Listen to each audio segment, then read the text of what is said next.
So you're in the desert, by yourself, trying to mind your own business. You've disconnected from the world and gone off the grid to be in complete solitude. You are locked in deep meditation and contemplation. Finally, peace, silence. Until, out of nowhere, a group of demons blitz you, toss you like a rag doll, and leave you for dead. Mike Tyson once said, "Everyone has a plan until they get punched in the mouth." Well, for our desert nomad by the name of St. Anthony, he not only had to endure a lifetime of these demonic beatings, but due to his spiritual battles and his religious devotion, he also attracted a host of visitors, which did not mesh well with his lone wolf persona.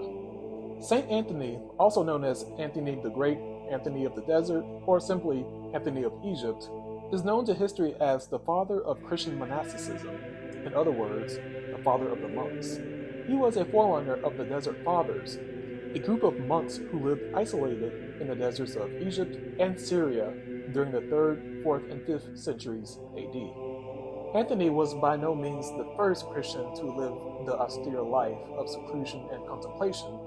However, his style of living, teaching, and demon fighting made him a rock star within the Roman Empire, spawning the first ever monk trend.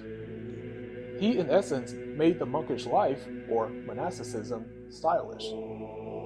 His biographer, a bishop and prominent figure in church history named Athanasius, recorded much of this monk's harrowing adventures and provocative sayings in his book, The Life of St. Anthony. This book became a bestseller within the Mediterranean world, going viral and spreading the idea of monasticism from Egypt all the way to Western Europe. Anthony was born around the year 251 AD in the village of Coma in northern Egypt to wealthy parents. After his parents died when Anthony was 20, he sold all the treasures and the land he had inherited and gave his earnings to the poor.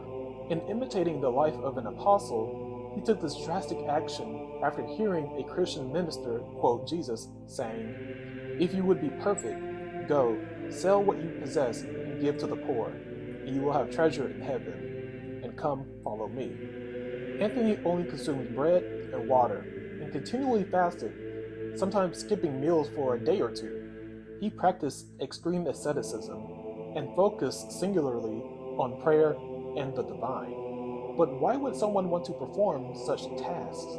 Around the late 3rd and 4th centuries, some Christians were becoming dissatisfied with the church organizational structure, nor did they find fulfillment working their 9 to 5. They wanted to forsake the world and become enraptured in spirituality.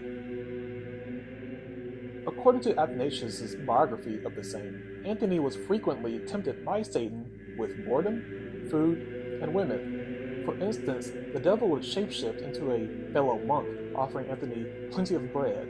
He would also transform into seductive women to entice Anthony, or an aggressive soldier who would fight him. He even made the saint experience horrifying visions. These temptations were ratcheted up and became more violent, with entire episodes of physical combat between Anthony and demons, ultimately defeating them through the power of prayer. For the rest of his life, living to the ripe age of 105, he stayed within haunted graveyards, abandoned forts, and uninhabitable mountainsides. His renown had spread far, which had attracted many pilgrims and beginner ascetics to flock to the famous hermit. They would pray with him, ask for advice, and give him food. They lived in nearby caves around his dwelling place in seclusion as well, ironically creating an interconnected community of isolated individuals, kind of like social media. The fame of Anthony's visions, as well as his mortal combat with the devil, demons, and other beasts, gave inspiration for many Western artists and writers in depicting these bizarre and otherworldly spectacles, like Hieronymus Bosch and Salvador Dali. His name is also associated with the disease of ergotism, historically called St. Anthony's Fire. This hermit's rules and teachings became the first guidebook for future ascetics and monks to follow, ushering in a new era of religious expression.